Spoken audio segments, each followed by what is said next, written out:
About the LOI, the letter of intent, LOI, letter of intent in the commercial multifamily real estate world. The first step in the process, once you've identified a property or a deal, and even for a business or a company, if you're buying a business or you're buying a company, you want to draft an LOI. So an LOI is a letter of intent. It really spells out the initial offering terms, the initial terms that you're willing to purchase the property, the terms that you're willing to enter onto a contract. The LOI is not binding.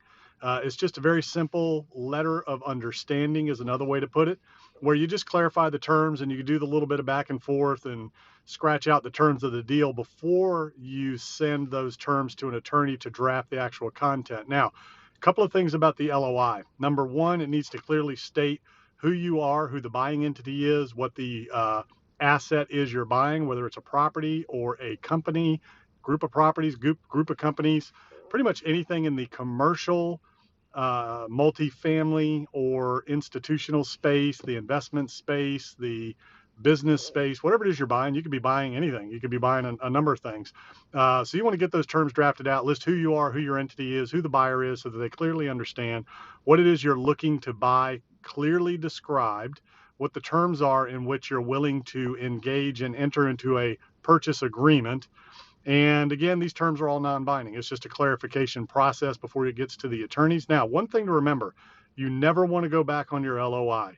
If you've done the process and you've agreed to all of the terms and it comes time to structure the contract, don't go back on the terms of the LOI. That's not a good thing to do.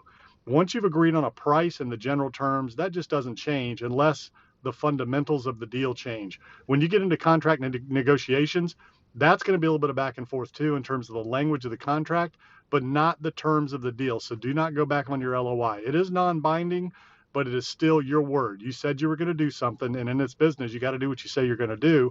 And if you put something in writing and you agree to it, whether it's binding or not, your reputation will follow you in this industry. So you want to make sure that you do what you say you're going to do. You don't go back on the LOI unless something changes, is found out through the due diligence process or disclosure, which you'll be under contract by the time you get to that point. But just in the contract negotiations, the fundamental prices, deposits, closing time, all those things aren't going to change necessarily unless something just pops up out of the blue. So those are the fundamental elements of an LOI. You can do that yourself. You can do it through a commercial broker. I do recommend that you talk to your attorney at least and get a little bit of advice. Again, it's not binding, but you just want to make sure that you're structuring things correctly between your accountant, your attorney, your team, before you put that thing in writing and start negotiating the contract, and then you spend a bunch of money down the road and then have the potential where you have to renegotiate because you made a mistake or didn't think about something. But LOIs are a very critical, important component in the process, and it's the first step, the first stage in the process. We'll go deeper on another video in terms of how to write an LOI that really garners a lot of attention and increases your chances of getting accepted. But for now, just understand what it is.